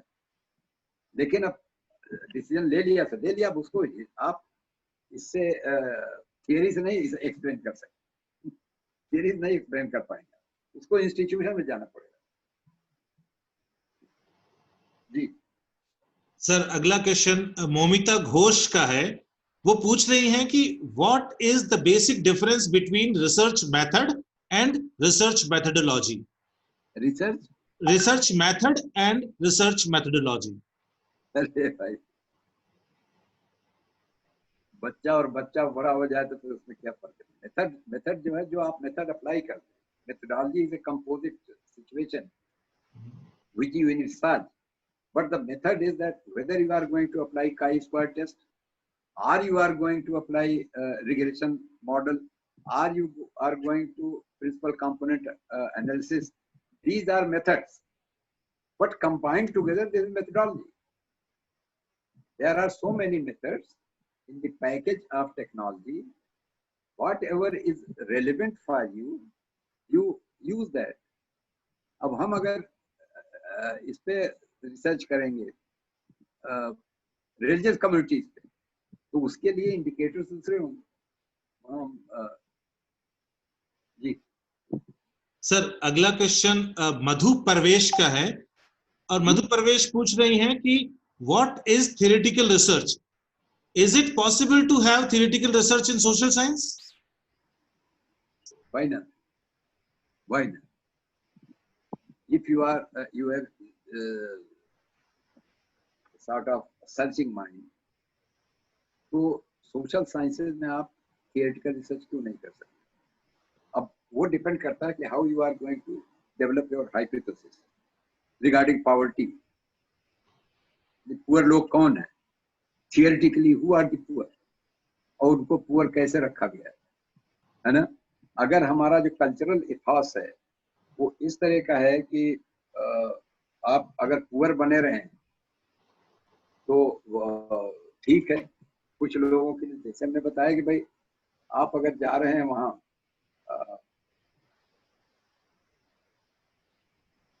थियोरेटिकली, अगर आप पॉवर्टी को देखना चाहते हैं और अगर सोशल साइंसेज में थियरी पॉसिबल नहीं है तो इकोनॉमिक थियरीज कैसे आएंगी? इकोनॉमिक थियरी चाहे वो कंजम्पशन की हो, चाहे प्रोडक्शन की हो, चाहे ट्रेड की हो, सारी थियरीज अगर इकोनॉमिक सोशल साइंसेज है तो थियोरेटिकल रिसर्च पॉसिबल है। इकोनॉमिक्स में, सोशियोलॉजी में, ज्योग्राफी में, आप जिस भी सोशल साइंस में चाहें आप थियोरेटिकल रिसर्च कर सकते हैं। इकोनॉमिक्स में आगे ट्रेड थियरीज है ना, आपके एग्रीकल्चर थियरीज है। एग्रीकल्चर थियरी में बहुत बड़ी बात यह है कि हम लोगों ने ये कहा कि साहब जो लार्ज फार्मर्स हैं they are not as efficient in terms of the per hectare productivity as small farmer. अब उसमें कंट्रोवर्सी हुई। एक प्रोफेसर अशोक रुद्रा थे बंगाल के, उनसे फिर जी के चड्ढा से, फिर जी के भल्ला से, ये सारे चड्ढा साहब से, भल्ला साहब, ये सारा, और कृष्णा भारद्वाज, ये सारे इकोनॉमिस्ट जो है उस पे आए। तो अब चड्ढा ने ये कहा कि नहीं, it is not because of the size, it is because the smaller farmers provide more input and particularly family labour. भाई उनका तो छोटा खेत है तो उसमें अपने फैमिली लेबर से सब कुछ वहीं से निकालना है, तो फैमिली लेबर को अप्लाई करेंगे और जो भी उसमें खाद डालेंगे या जो भी इनपुट डालेंगे, input per hectare will be more than the large farmer. ठीक है, रिसर्च हो सकती है सोशल साइंसेस। सोशल साइंसेस कोई एक चीज एमॉर्फस नहीं है कि भगवान की मूर्ति आपने बना लिया सब सोशल साइंसेस घुस गया। अरे सोशल साइंसेस इकोनॉमिक्स भी है, फिलॉसफी भी है, सोशियोलॉजी भी है, ज्योग्राफी भी है, और ज्योग्राफी में तो दोनों है, इसके दोनों पैर, एक नेचर में भी है और एक समाज में भी है। इसलिए हमको तो दोनों तरफ देखना पड़ता है कि how nature is influencing the culture and the agriculture, the other activities. Sir अगला क्वेश्चन डॉक्टर सीमा और ज्योति चौहान का है। एक जैसी सी बातें पूछी है दोनों ने। How research design is different from research methodology? जैसे ना कि मैं अगर इसको बहुत सिंपल सा वो करूं, जवाब दूं, तो हाउ आपने एक कमीज सिलवानी है, कमीज सिलवानी है तो आप उसमें दर्जी से, आप मेथड तो बताया नहीं, दर्जी खुद ही बताएगा आपको। ठीक है, तो रिसर्च डिजाइन है कि आप किस तरह से अपनी रिसर्च को आगे बढ़ाएंगे, डिजाइन कैसे करेंगे। फिर जब डिजाइन बन जाएगी तब उस पर मेथड अप्लाई करेंगे ना। First important thing is to create research design. भाई हमारे ऑब्जेक्टिव्स क्या हैं, हमारी हाइपोथेसिस क्या है, हमारे रिसर्च क्वेश्चंस क्या हैं, ये सब आपकी रिसर्च डिजाइन को बताएंगे। हमारा डेटा रिक्वायरमेंट क्या है, ये सब जब आप कर लेंगे तब आपको रिसर्च मेथोडोलॉजी ढूंढना पड़ेगा कि भाई हमारा डेटा इस तरह का है, तो whether we are going to use, अगर वो क्वालिटेटिव डेटा है तो मेथोडोलॉजी जो है वो हमेशा काई स्क्वायर टेस्ट होगी। अगर आपका क्वांटिटेटिव डेटा है तो आप चाहे उसमें कोरिलेशन लगाएं, चाहे रिग्रेशन लगाएं, चाहे पीसीए लगाएं, है ना, जो भी लगाना है वो लगाएंगे आप। तो ये मेथड जो है वो लगाएंगे जब आपकी डिजाइन बन जाएगी। Methodology will be decided after the design is there. Sir अगला क्वेश्चन छाया का है। छाया पूछ रही है कि which research is very important, it is. एक मिनट, छाया पूछ रही है कि कहाँ से क्वालिटेटिव रिसर्च इंपॉर्टेंट है या क्वांटिटेटिव रिसर्च इंपॉर्टेंट है? ये कहाँ से कहाँ पढ़ा रही हैं, किस जगह से? सर ये नहीं पता, छाया है विद्यार्थी के जो पार्टिसिपेंट। ऐसा नहीं भैया, क्वांटिटेटिव ज्यादा इंपॉर्टेंट है, क्वालिटेटिव ज्यादा इंपॉर्टेंट है, ये सवाल? हाँ सर, हाँ सर, है? हाँ सर। वैसा ना भाई कि ये तो नहीं हो सकता, नहीं कि हमारा ये बच्चा जो है ज्यादा अच्छा है, वो वाला ज्यादा बच्चा। बिल्कुल। भाई क्वालिटेटिव और क्वांटिटेटिव मेथडोलॉजीज हैं। Yes sir. आप जो डेटा सोशल साइंसेज में आप क्वालिटेटिव डेटा जनरेट करेंगे। जब आप कहते हैं कि साहब आप इस पर्टिकुलर इंस्ट्रूमेंट से, इस पर्टिकुलर खाद से सेटिस्फाइड हैं, तो वो कहेगा हाँ या नहीं, तो बाइनरी है ये। यस तो आप ये डेटा जनरेट कर रहे हैं बाइनरी। तो अब उसके बाद आपने कहा कि साहब आप इस पर्टिकुलर टेक्नोलॉजी से कम सेटिस्फाइड हैं, मीडियम लेवल पे सेटिस्फाइड हैं, अधिक सेटिस्फाइड हैं, अत्यधिक सेटिस्फाइड। अब ये आपका डेटा जो है 5 खानों में हो गया, 6 खानों में या 5 में। तो अब वो आपका डेटा जो है 5 में आ रहा है। अब ये क्वालिटेटिव डेटा है। अब इस क्वालिटेटिव डेटा को अब आप जब एनालाइज करेंगे, qualitative data either you convert into quantity, जैसे लेस को 1 कर दिया, उसको वेट दे दिया ना, लेस को कर दिया 0 और मोर देन दैट 2 1 2 3 4 आप उसको वेट देते जाइए। then you are converting qualitative data into quantitative data. Then you can identify quantitative situations. Otherwise qualitative के लिए qualitative में सर डॉक्टर कांगब्रतम पूछ रहे हैं कि it is compulsory to test hypothesis in small research. कौन? Sir it is compulsory to test hypothesis in small studies. नहीं, आप रिसर्च क्वेश्चंस कर लीजिए ना, हाइपोथेसिस जरूरी थोड़ी है। You go bye research questions. Yes sir. Sir last question ये है, हाउ टू, ये प्रदीप त्रिपाठी पूछ रहे हैं कि how to select good research topic for PhD और research project. Good research topic for PhD और रिसर्च प्रोजेक्ट।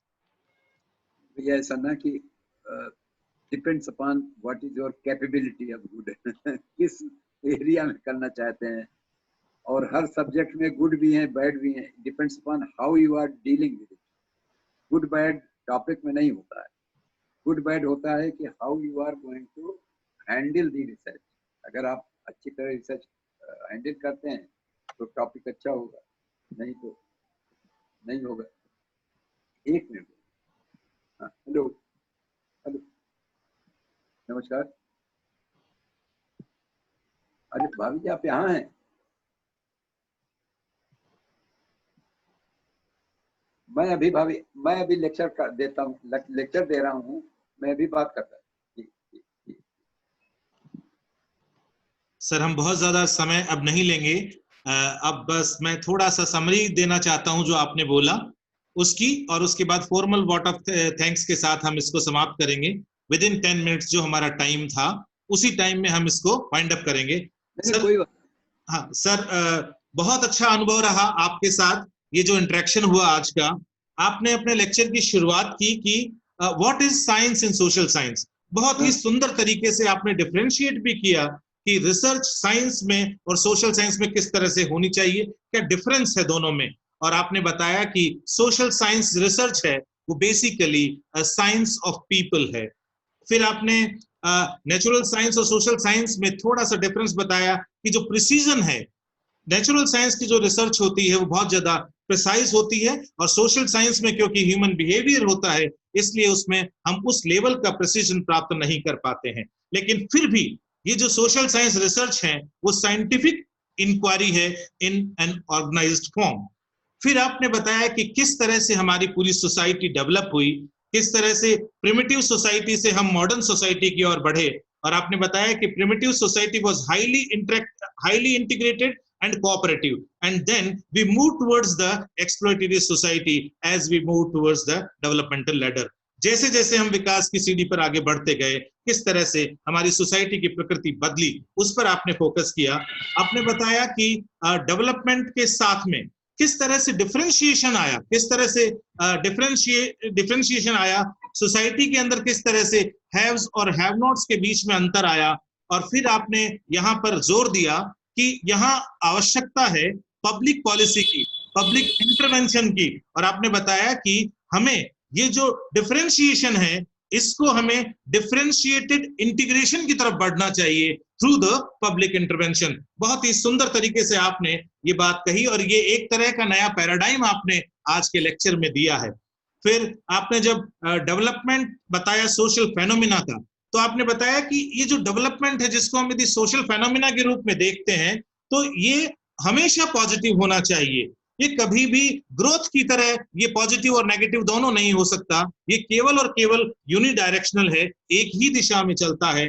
आपने पैरामीटर्स ऑफ डेवलपमेंट की बात करी और बताया कि किस प्रकार प्राकृतिक वातावरण, तकनीक और संस्थागत विकास, इन तीनों के बीच में किस प्रकार ह्यूमन सोसाइटी और ह्यूमन बीइंग जो है वो प्ले करता है, किस तरह से इन तीनों में इंटरेक्शन होता है, उस चीज को बहुत ही सुंदर तरीके से, बहुत अच्छे एग्जाम्पल से आपने बताया। आपने बताया कि हमारे चारों तरफ का जो पर्यावरण है, जो वातावरण है, वो हमारे विकास के सामने कुछ सीमाएं भी प्रस्तुत करता है, और ये जो सीमाएं हैं टेक्नोलॉजिकल डेवलपमेंट के साथ में हम कैसे इन सीमाओं को कुछ हद तक मिटा पाते हैं, कुछ हद तक उन पर विजय प्राप्त कर सकते हैं। तो आपने ये बताया कि किस तरह से हम ह्यूमन लेबर एफिशिएंसी को बढ़ा सकते हैं, और उसके बहुत सुंदर सुंदर एग्जाम्पल भी आपने हमें दिए। आपने बताया कि जो लोग हैं वो पीपल हैव हायर नीड्स, तो इसलिए केवल और केवल लैंग्वेज जो है वो मीडियम ऑफ कम्युनिकेशन नहीं हो सकता, तो उसके लिए कुछ दूसरे एक्सप्रेशन भी होने चाहिए, कम्युनिकेशन के तरीके होने चाहिए, डांस, म्यूजिक, सिंगिंग, ये किस तरह से सोसाइटी के अंदर डेवलप हुए, किस तरह से सोसाइटी का कल्चरल एनरिचमेंट हुआ, इस पर आपने फोकस किया। फिर आपने बताया कि किस तरह से जो प्रिमिटिव सोसाइटी थी वो इनकम न्यूट्रल थी, और बाद में आपने बताया कि जब हम सेकंड लेवल ऑफ डेवलपमेंट पे गए तो किस तरह का चेंज आया second level of technological stage पे, फिर third level of technological stage पे किस तरह का चेंज आया जहां पर हमें बिग एस्टेब्लिशमेंट की जरूरत पड़ी। आपने कैनाल का एग्जांपल दिया और बहुत सारे एग्जांपल दिए, और आपने बताया कि यहाँ पर जरूरत पड़ी स्टेट के इंटरवेंशन की या फिर बड़े बिजनेस हाउसेस के द्वारा प्रोजेक्ट्स को हैंडल करने की। फिर आपने बताया कि ह्यूमन बीइंग्स जो हैं वो they are interacting with nature with the help of technology and developing institutions। ये किस तरह का इंटरप्ले है इन तीनों का ह्यूमन बीइंग के साथ, उसको बहुत ही सुंदर तरीके से आपने हमें समझाया। फिर आपने ये क्वेश्चन रेज किया कि how we have created society, और फिर उस पूरे क्वेश्चन को आपने समझाने की कोशिश की। आपने कहा कि जो डेवलपमेंट है वो उसके आफ्टर इफेक्ट्स हैं, वो हमारे सामने बहुत सारी चुनौतियां प्रस्तुत कर रहे हैं। उसके बाद धीरे धीरे आप सोसाइटी के डेवलपमेंट के साथ में आपने रिलीजन को जोड़ा, और आपने बताया कि किस तरह से जो रिलीजन है वो बहुत सारे हैं और उनमें एक पंथवाद का तो अंतर हो सकता है, लेकिन आपने बताया कि सब में जो जो जो वननेस है वो ये है कि सब ये मानते हैं कि there is only one God. ये एक कॉमननेस है सबके अंदर, वननेस ऑफ गॉड को लेकर। आपने बताया कि how the India was people, India की पीपलिंग कैसे हुई, कैसे हिस्टोरिकली जो इंडिया की सोसाइटी है वो बनी, इंडिया के लोग जो हैं वो अलग अलग जगह से आए, अलग अलग जगह पर गए, किस तरह से कल्चरल एक्सचेंज हुए, और उसके साथ साथ आपने मैन एनवायरनमेंट इंटरेक्शन के जो बहुत सारे आयाम हैं उन पर फोकस किया। आपने इस बात पर भी बल दिया कि how human beings are creative, human beings जो हैं वो किस तरह से क्रिएटिव हैं, क्योंकि एक आपने एक कहानी बताई कि एक टॉक बताया इंसान का भगवान के साथ, और उसके अंदर आपने बताया कि भगवान ही केवल क्रिएटिव नहीं है, बहुत सारे मायनों में इंसान भी क्रिएटिव है। और लेकिन आपने यहाँ पर ये बात भी कही, but we have also put damage on nature. तो हमारी जो क्रिएटिविटी है वो हमेशा पॉजिटिविटी की तरफ नहीं चली, और इस क्रिएटिविटी के अंदर हम कुछ इतना आगे बढ़ गए या कुछ टेक्नोलॉजी का हमने इतना दुरुपयोग भी किया जिससे हमारी नेचर को नुकसान हुआ। आपने ये बताया कि ये जो नुकसान हमने किया है, हो सकता है कि ये कोरोना जैसा जो पैंडेमिक है ये नेचर का रिवेंज हो, नेचर ने शायद हमसे बदला ले रही हो, ये भी एक हाइपोथेसिस हो सकती है।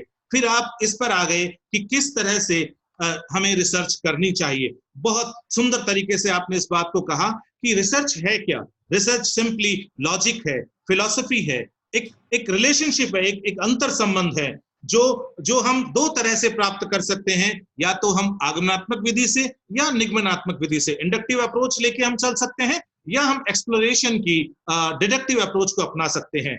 फिर आपने कहा कि जो हाइपोथेसिस है, ठीक है, there are some universal truth. तो हमें उन यूनिवर्सल ट्रूथ को लेकर रिसर्च करने की आवश्यकता नहीं है। क्यों? क्योंकि वो एस्टेब्लिश्ड है। हमें कुछ ऐसी बातों को लेकर चलना चाहिए जहां पर हमें कुछ नया देने का मौका मिले। आपने बहुत बढ़िया तरीके से हमें इडियोग्राफिक और नॉमोथेटिक रिसर्च के बीच का अंतर बताया, और आपने उसके बाद पूरी की पूरी रिसर्च डिजाइन के ऊपर अपने लेक्चर का फोकस डाला। और आपने बताया कि जब हमें डेटा कलेक्शन के लिए जाना चाहिए तो हमें किस तरह की चीजों का ध्यान रखना चाहिए। हमें कल्चरल इथॉस को कभी भी दिमाग से नहीं निकालना चाहिए। आपको, यदि आप जिस सोसाइटी में जो आपके रेस्पोंडेंट्स हैं, रेस्पोंडेंट सोसाइटी की आपको कल्चरल प्रैक्टिसेस का पता होना चाहिए, अदरवाइज फिर वो आपके लिए बहुत ही थ्रेटनिंग हो सकता है। और आपने सिलेक्शन ऑफ टॉपिक के बारे में एक बात कही कि सिलेक्शन का टॉपिक इस बात पे डिपेंड करता है कि आपकी टॉपिक को लेकर सेंसिटिविटी कैसी है, आप कितने सेंसिटिव हैं, और किस तरह आप उसको, आपकी कैपेसिटी क्या है उसको डील करने की। उसके आधार पर यदि आप टॉपिक का सिलेक्शन करते हैं तो आप उसके साथ शायद जस्टिस कर पाओगे। आपने सैंपल कलेक्शन का भी उदाहरण दिया, और आपने बताया कि you must be very careful and clear about the sample collection. आपका सैंपल कौन है, इसके प्रति आपकी दृष्टि बिल्कुल साफ होनी चाहिए।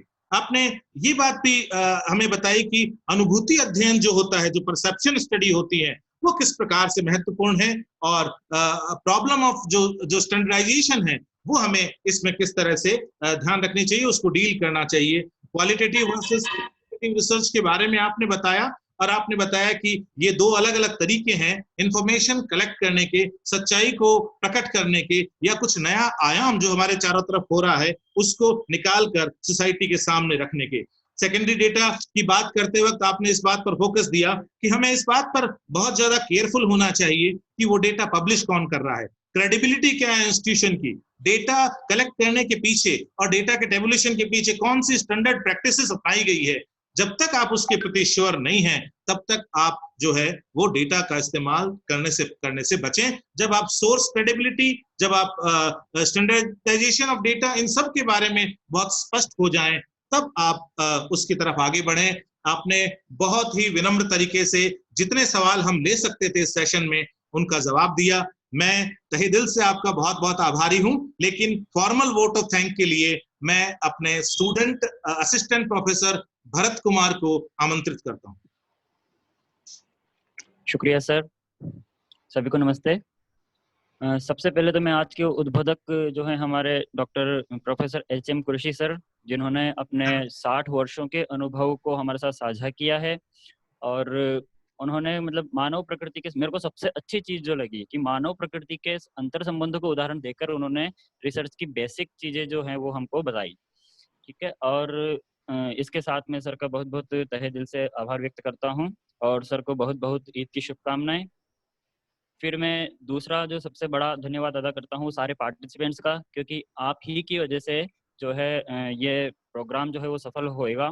ठीक है, और फिर मैं जो ऑर्गेनाइज संस्थाएं हैं, ठीक है, उनका धन्यवाद अदा करता हूँ।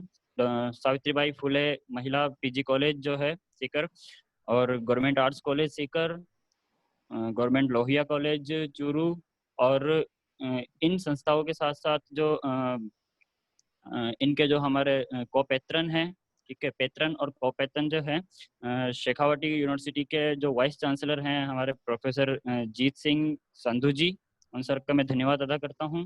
साथ में हमारे को-पैत्रन जो हैं सावित्रीबाई फुले महाविद्यालय के chairman Shri Prem Prakash ji Saini ji, government arts college की प्रिंसिपल जो है मैम मधु शर्मा जी, और गवर्नमेंट आर्ट्स कॉलेज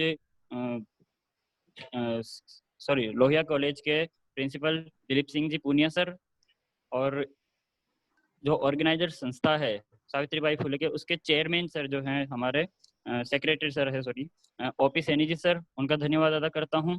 और इसके बाद जो ऑर्गेनाइजर जो हमारी टीम है, ठीक है, उसमें जेडी सर जो हैं और रविंद्र सर हैं, एमएम शेख सर हैं, उन सभी का मैं बहुत बहुत धन्यवाद ज्ञापित करता हूं। और इनके अलावा जो बैकग्राउंड में जो हमारी टीम जो काम कर रही है, ठीक है, उसमें नाम बहुत सारे हैं, सभी का नाम ले नहीं सकते, लेकिन वो सभी जो है एक आधार स्तंभ के रूप में इस प्रोग्राम को संचालित कर रहे हैं। तो मैं आप सभी का बहुत बहुत धन्यवाद ज्ञापित करता हूँ।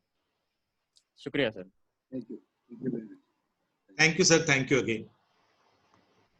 आई am Yeah. Leaving the meeting now. हैं? I am ending the meeting now sir. ठीक है भाई.